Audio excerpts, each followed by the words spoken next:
Hey Ryan, it's RJ. Just watched that video you sent me. Man, are you sure you want to publish it? It's going to upset a lot of HR and hiring managers, not to mention some applicants, especially if they don't watch that whole video. Your point is valid, but I don't think anyone will like to hear it. Anyway, keep on doing your thing. Good luck, dude. Yeah, that's a response I've gotten from just about everyone who's seen an advanced copy of this video. When I first decided I was going to share the hiring system my clients use to successfully bring on amazing people time and time again, I knew there was going to be pushback. In order to start the conversation about the steps that your company needs to take in order to make this change, you need to accept three fundamental truths. Number one, applicants, they hate your hiring process. They can't stand it.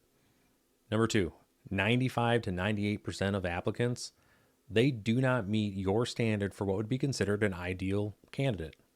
And number three, your system is the problem. The only way that you're going to find the employees that you deserve is by upgrading your hiring system. By the end of this video, you'll have the framework to do just that. Let's get into it. This is the applicant funnel used by my clients to find amazing employees. It separates the funnel into four distinct sections, each requiring a different level of scrutiny. The goal is to help applicants realize exactly what they need to provide, the structure in which it needs to be provided, what to expect at the next level, or withdraw their application if they realize they are not a good fit for the position. Let's start at the top, the job listing. This is the first step in the system. So I went in Indeed, typed in manager, and I found two examples, which I think right off the bat kind of show exactly what I'm talking about here. So we're going to go through these. Then I'm going to give some examples of what questions they need to be answering in this job listing to help people better understand where they need to go. This is going to be for an HR manager. When you're building a job listing, the first piece that you talk about is the most important.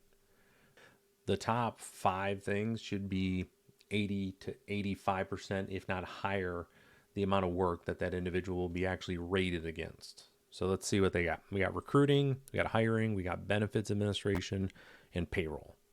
That makes sense. Talent management development, pipeline development, and HR strategies aligned with the organization goals, experience required. So what they're saying, we need you to be an HR manager, and here's where we want your focus to be. They're tying it in. So then they simply say submit resume and a cover letter. The question I have as an applicant, which shouldn't exist, is how should my resume be formatted to appropriately communicate how my experience matches what the employer values in this position?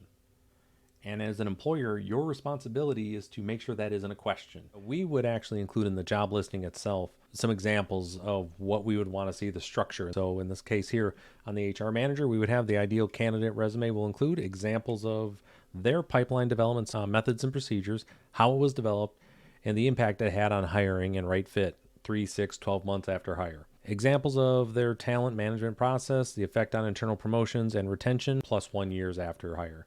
And then examples showing how their systems help the organization meet quantifiable organizational goals, i.e. reduction in historical turnover rate, increased client interaction scores, and percent increase in internal hires. All right, so on to the second one here. Just using manager, I came across this was a hotel general manager.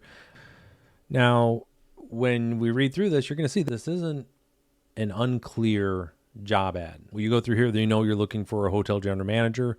And they're going to tell you they do a great job on here, actually taking ownership of the day-to-day hotel direction, maximizing financial returns, which is great, and then driving people development, empowering our team to create memorable guest experiences.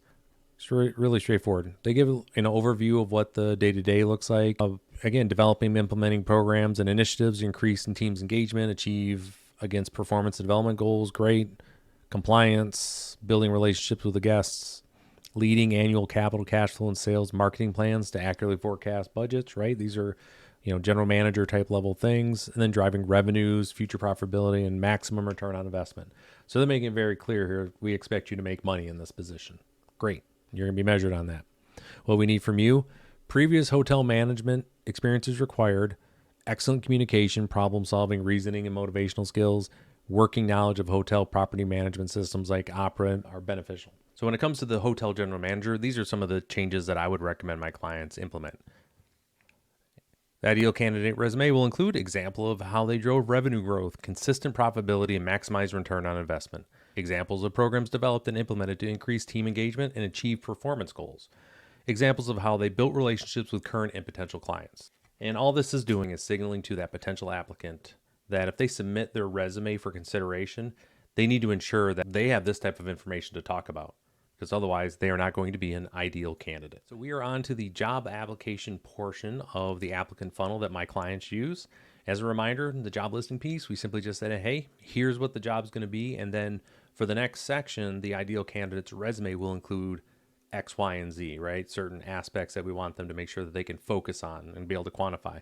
Now we're at that point. So we get into the application piece. We're going to tell people how to actually format their resumes, because there's roughly as many different ways to format a resume as there are people in the world. To make things easier on the individual, and also to make it easier on the hiring manager and anybody else who's involved in making this selection, to be able to compare apples to apples where these folks are at in their development. In this case, we're going to have a statement on somewhere on the job application site saying this is specifically what we're looking for, and here's how we want things formatted. So this is an example format that I would have for my clients. The ideal candidate's resume will have their work history accomplished formatted as follows: action, impact, results. Now for my clients, what I recommend is the example statements that they have. They use current workload. They can adjust the numbers if they're worried about sharing too much information outside of the company, but they should pull current workload stuff and put those out there as examples of like, hey, this is how the ideal candidate currently working in our organization would format their work history statement. A couple things I want to discuss, and I put them in there specifically. One, again, you have that 50 plus. It's a bit vague on there. However, if it's usually over 50, but you don't know where that top number goes, that's fine. But the closer you can get to the second line, it gives clarity and specificity in your resume for anybody who's watching that way. The closer you can get to exactly what you're doing, just the better it is. We're now at the point with my clients where it's very clear to applicants, like when we told you you were going to have to format your resume and ensure that certain things are included, we were serious. If you want to move forward, this is what you have to do. You're going to find that there's going to be individuals that don't want to go through the effort of reformatting their resume, which is fine. That's their choice to do so. And they're going to self-select at this point, which I will go back to as an employer. Would you rather find out that someone isn't willing to make some edits to basically to a document before you hire them or after? We prefer obviously before hiring. So with this, the next step that you have here is, right, they know this is how they have to format it. And then there's going to be this piece that goes in before you start the upload. This is a reminder of exactly what we want them to do and to prepare them to understand what the next step in the applicant funnel looks like. So prior to submitting your application, please note the ideal candidate will have formatted the resume in accordance with the listed directions, right? So we're going back saying we're looking for action, impact, and results. They will be prepared to sit for a 30 to 45 minute phone interview. So you're telling right off the bat, the next step is going to be a phone interview. So they need to be able to carve out an hour roughly to be able to do this. And we'll be able to discuss the how and why behind the decision and actions identified in the resume. So we started at the beginning of this entire funnel. Set the stage. Hey, these are the items that are the most important to us. If you're going to submit a resume and apply to this thing, we need them formatted in this particular way. Make sure you can talk about the action, impact, and results. So really crystallize and say, we're serious about these particular things. And then if you are selected for the next round, understand there's going to be 30 to 45 minutes of us asking you specifically how and why you made the decisions you did. So it's very clear from the beginning. It's very clear throughout the entire process that we are going to continue to come back to these things and really get to the heart of what it is as an applicant you are bringing to the table. On the flip side of that, as an applicant, right, I'm going through this and I'm submitting 100 applications, for every, 1 or 2 interviews that I get. I'm going to be going to this one saying, man, is this worth all the effort? Do I even want to go through this process just to try to, convince them that I might be the right person for this job? And that is one of the primary functions of this funnel. It's to help individuals self-select from the process as quickly as possible. So that way they're not investing time and energy into a job that they're not qualified for or they're not going to get. And on the flip side, as a hiring manager, would you rather them self-select or invest an hour of your time in a phone interview that for somebody who isn't ready? And that's why this is the process that my clients use. It helps everybody just kind of understand this is the way that we go about this. It's very clear, upfront, and to the point. So with that, let's move on to our next step. All right, so now we're on to the third part of our applicant funnel, which is going to be the phone interview as discussed previously. And this is the way that I have my clients structure it. So this is the phone interview standard, which is open-ended questions, nothing new there. They're designed to highlight candidate fit. On the flip side, candidates, the benefit for you is you are getting an opportunity to make your case. You say, hey, this is why, after going through all the efforts of reading your job listing, I reformatted my resume in line with what you're saying, and now I'm here. I'm going to get an opportunity to explain to you exactly what I meant and how I know I'm the right candidate for this position.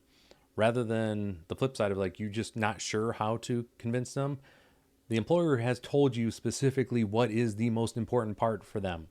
So now this is your chance to shine and say that. And that's why we have in 30 to 45 minutes, 80% of the questions are specifically focused on the candidate's resume.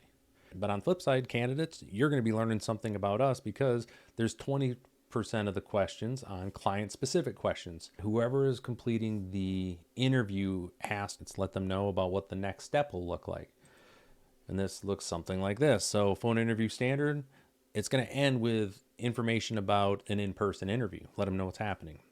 Let them know it's going to be between an hour and a half panel interview. Again, it varies by where you're at, but you want to make sure that they understand there's going to be time for questions because the candidate will be expected to demonstrate knowledge through a series of tests. My clients put tests in front of their folks. Services, if you say you know QuickBooks, we're going to put you in front of QuickBooks and say, hey, go do and process something for us. In the executive space, we're going to put a P&L in front of you, a profit loss statement, your cash flow, balance sheet questions. But these are made very clear that this is the expectations for the in-person interview. So that way, if this person has made it through top of the funnel, said, yep, I feel confident I can put this, fill this piece of paper out, this resume, I can fill it out in the way that you want it. And then they submit the resume. Now they've made it through the phone interview and they've been able to, shuck and jive and answer all the questions like you've been asking. You've been hearing everything. Wonderful. Great. You're now letting them know if they are selected to come in, they're going to be expected to demonstrate everything that they were just talking about. What that does is it allows the candidate to self-identify. You know what? Man, I don't know QuickBooks as well as I was actually talking about. So if I get in front of them, man, it's going to be a problem. Or gives them an opportunity to say, you know what, I know it pretty well. I'm going to study my tail off for the next couple of days to make sure that if I get in there, I'm comfortable enough to go around and do some basic QuickBooks stuff. It gives them an opportunity to self-identify any delta that they have between the expectations of what the job is going to be and what they're going to have to demonstrate versus where their current skill set is. And that's why my clients use this applicant funnel. Specifically designed to help anybody who's applying to realize, oh wow, they are really going to make me show that I know what I'm talking about. With the idea that that's how we're going to find the good fit for these folks, but also not waste the time of applicants who are not good fits. We only have so much time. We don't want them investing time thinking they might be able to convince people to hire them when they realize like, oh man, that's probably not going to happen. And with that, on to our next step. And as I mentioned, we are on to the next piece, which is going to be our in-person interview. This is what you can expect. The in-person interview standard, just as we had prior. We're going to come in and we're going to talk to you for an hour and a half, a panel interview. 2 more people, hiring manager, and preferably somebody who works in that section. When they are asking them to perform the certain tasks, whatever they are, in real time, you can evaluate those things. The candidate will be expected to demonstrate knowledge through a series of tests. And these are the tests we talked about, previous slides. If you're a welder, we're going to have you do some welding. If you're a pipe fitter, we're going to have you fit some pipe. And IT, can you troubleshoot this cabinet right now that's in front of us? And for executives, we're going to put sample profit and loss statements in front of you with errors and things that we want to make sure you're seeing because 1, we've identified those in the job description as important things to keep an eye on. 2, you've said you spent time and understand how to evaluate P&Ls. Okay, now it's in front of you. And to be clear, none of this is a surprise to the candidates. In the way that it's described, we're from the very beginning, these things are important. And that's the idea behind the applicant funnel and the system that my clients use. The entire idea is to get people to not apply to the job. It seems counterintuitive, but all of my clients find amazing success by doing this because the individuals who would naturally gravitate towards this position are going to see the way that it's framed. And they're going to be like, wait a minute, they're asking about me. These are the things that I do and I do them well and I can talk about them. And then, oh, You're going to want me to come in and show you? Sure, I'll show you all day long about this P&L. I can talk about this welding. I can show you how to do these welds. Matter of fact, I can probably teach you a better way to do them. They are going to naturally find your job application and make their way through the funnel with relative ease, because rather than trying to convince you that they are a good fit for the position, they're actually a good fit for the position. And it's easier for everyone because you don't have the noise of all those individuals who weren't a good fit but wanted to apply, that are using you as one of their 100 that they have to submit to in the hopes that they get an interview to maybe convince you that they're the right person for the job. As my buddy RJ said at the beginning of this video, it's a different way of looking at things. It turns the idea of actually what you're trying to do with an applicant funnel on its head. And what my clients have learned by utilizing this system is that you don't have to go find the right people, the people that are a right fit for your positions. When you structure your applications in a way that are designed to keep all the wrong fit applicants out, the people that you want to hire, they're going to find you. And it's going to be the easiest hiring you've ever had. Thank you for listening to the video. If you like the video, please make sure you do a like, make sure to subscribe, and I will see you next video.